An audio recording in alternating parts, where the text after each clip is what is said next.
गुरुर्ब्रह्मा गुरुर्विष्णु गुरुर्देवो महेश्वरः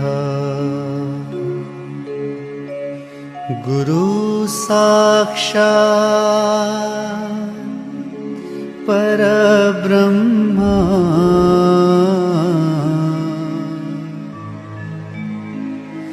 तस्मै श्री गुरुवे नमः।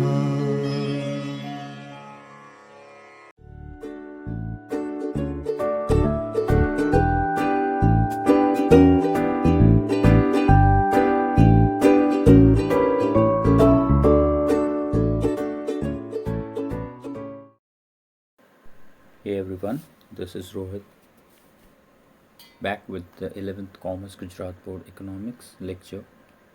A very important topic that we'll be discussing today, which is price elasticity of demand. Before we move on with the degrees of elasticity of demand, let us know what actually price elasticity shows us. Price elasticity of demand हम use करते क्यों economics में, वो देख लेते हैं. Talking about price elasticity of demand, हमें पता क्या चलता है, जैसे हमने लॉ ऑफ डिमांड देखा, तो लॉ ऑफ डिमांड से वी नो कि प्राइस और डिमांड में क्या रिलेशन है. जैसे if the price increases the demand falls and if the price falls the demand increases. Inverse relationship होता है लॉ ऑफ डिमांड के according between demand and price of a commodity. वैसे ही प्राइस इलास्टिसिटी से हमें पता चलता है कि कितना एक्सटेंट ऑफ चेंज आता है डिमांड में.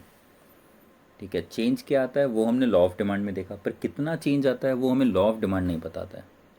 तो कितना चेंज आ रहा है वो जानना है. The extent to which the demand changes when the price change, वो हमें प्राइस इलास्टिसिटी ऑफ डिमांड से पता चलता है. मतलब एक कमोडिटी की प्राइस में अगर चेंज आ रहा है तो उसके सामने उसकी डिमांड कितनी चेंज हो रही है, ये हमें पता चलेगा by using the various degrees of price elasticity of demand. इसको अगर फॉर्मूला में पुट करना है, इसी चीज़ को अगर फॉर्मूला के फॉर्म में मुझे लिखना है, तो इसको एक्सप्रेस किया जाएगा like percentage change in demand of X. X is the commodity. Let us assume the commodity to be X. So percentage change in demand for X commodity divided by percentage change in price of X commodity. मतलब हम same commodity ले रहे हैं, ये ध्यान रखिए. X और Y नहीं ले रहे, हम एक्स और एक्स ले रहे हैं, just because we don't want to have a relation between two different goods right now. हम एक ही गुड की डिमांड और एक ही गुड की प्राइस में क्या इम्पैक्ट आ रहा है वो देखने की ट्राई कर रहे हैं. और यहाँ पे जो हम शॉर्ट में ई ऑफ पी लिख रहे हैं ना, capital E and small P, इसका मतलब क्या है? इसका मतलब है प्राइस इलास्टिसिटी ऑफ डिमांड. तो अगर एक सेंटेंस में बताना है कि प्राइस इलास्टिसिटी ऑफ डिमांड क्या बताता है, तो द एक्सटेंट और to which the demand changes without change in price. और वो एक्सटेंट परसेंटेज में हम देखेंगे तो फॉर्मूला से पता चलता है कि डिमांड ऑफ अ कमोडिटी में कितना परसेंटेज चेंज आया डिवाइडेड बाय उसकी प्राइस में कितना चेंज आया, तो हमें मिल जाएगी price elasticity of demand. Talking about degrees, price elasticity of demand की कितनी डिग्रीज है? टोटल 5. फर्स्ट है परफेक्टली इलास्टिक डिमांड, जिसको हम बोलते हैं E of P is equals to infinite. मैंने स्पेलिंग लिखी है, सिंबल यूज़ किया जा सकता है इसमें. Instead of using the word infinite I can use the symbol for the same. So first one is perfectly elastic demand. Second is perfectly inelastic demand, where EP is equals to 0. Third is unitary elastic demand, where EP is equals to exactly 1. Fourth is relatively elastic demand, which stands for EP greater than 1, and relatively inelastic demand, which is EP smaller than 1 और less than 1. मतलब या तो elasticity of demand, price elasticity of demand या तो zero होगी या तो 1 होगी, 1 से कम होगी, 1 से ज़्यादा होगी, या तो इनफाइनाइट मतलब जिसको हम कैलकुलेट नहीं कर सकते हैं ऐसी होगी, बहुत ज़्यादा। तो ऐसे करके हमें हमें इलास्टिसिटी मिल जाती है, which is price elasticity of demand. इन 5 को बोला जाता है degrees of price elasticity of demand.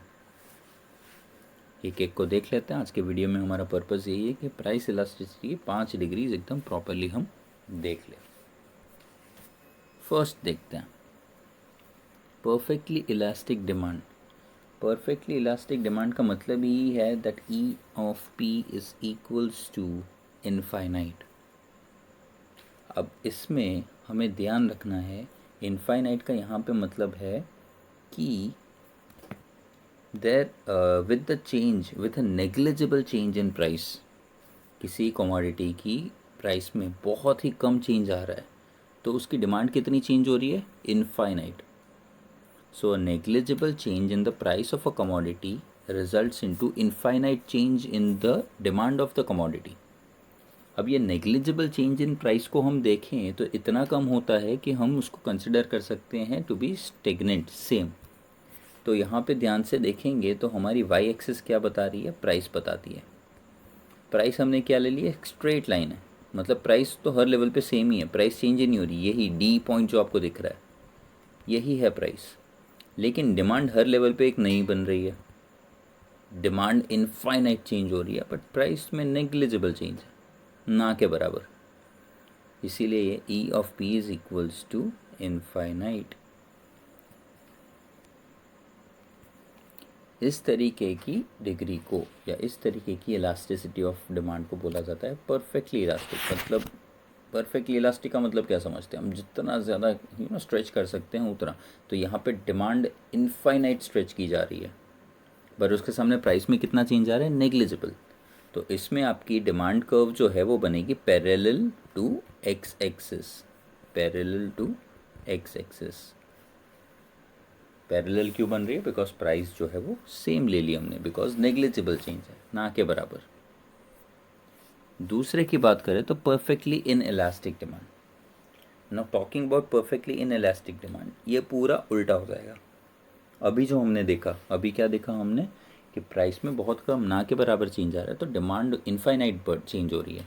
यहाँ पे उसका उल्टा कर देते हैं, प्राइस में इनफाइनाइट चेंज आ रहा है लेकिन डिमांड में नेग्लिजिबल चेंज या तो नो चेंज।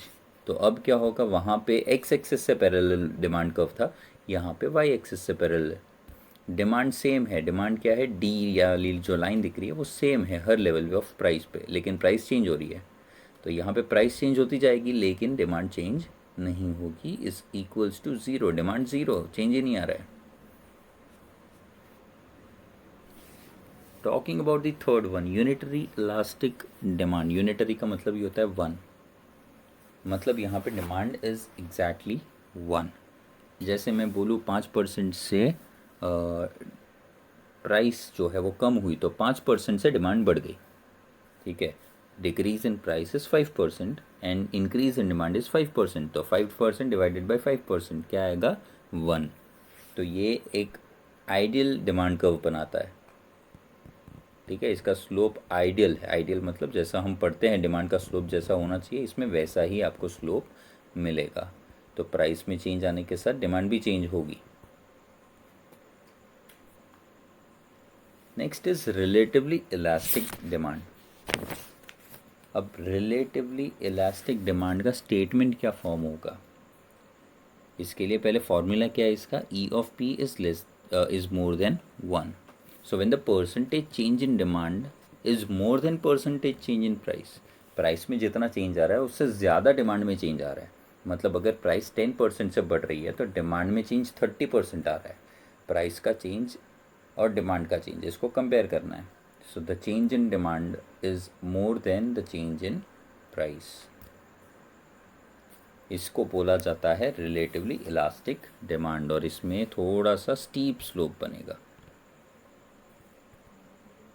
ठीक है, अभी लास्ट टाइम हमने कैसा देखा था? स्लोप ऐसा देखा था।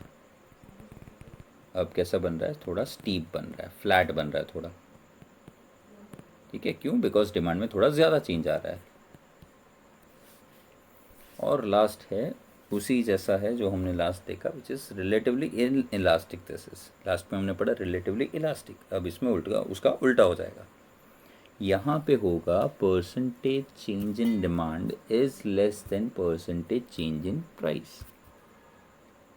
तो इसमें प्राइस जो है वो ज़्यादा चेंज हो रही है, तो इसमें थोड़ा सा फ्लैट नहीं, इसमें थोड़ा सा शार्प लाइन बनेगी। ठीक है, इस तरीके से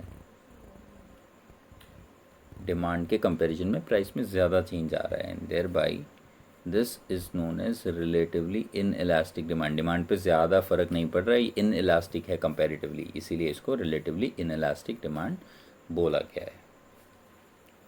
ये जो फॉर्मूला आप देख रहे हैं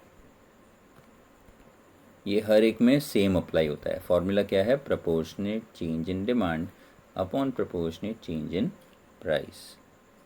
इसको परसेंटेज में भी लिख सकते हैं, प्रोपोर्शनेट बोलते हैं तो दूसरे के कंपैरिजन में आ जाता है। फ़र्क सिर्फ उतना ही है, but at the end we compare it in, we divide it in percentage only, as you can see in the example over here, -5% divided by +20%. So wherever you will find minus, it means decrease, plus means increase. And final answer कभी आपका negative नहीं होगा, because demand can never be negative. It can be less, it can be more, it can be elastic, it can be inelastic, but it cannot be negative. इसलिए answer भले हमारा minus में है, हम उसको माइनस में लिखेंगे नहीं। फाइनल आंसर हमारा हमेशा पॉजिटिव ही होगा। Demand, as I said, I will repeat, can not be negative. I hope these topics are clear.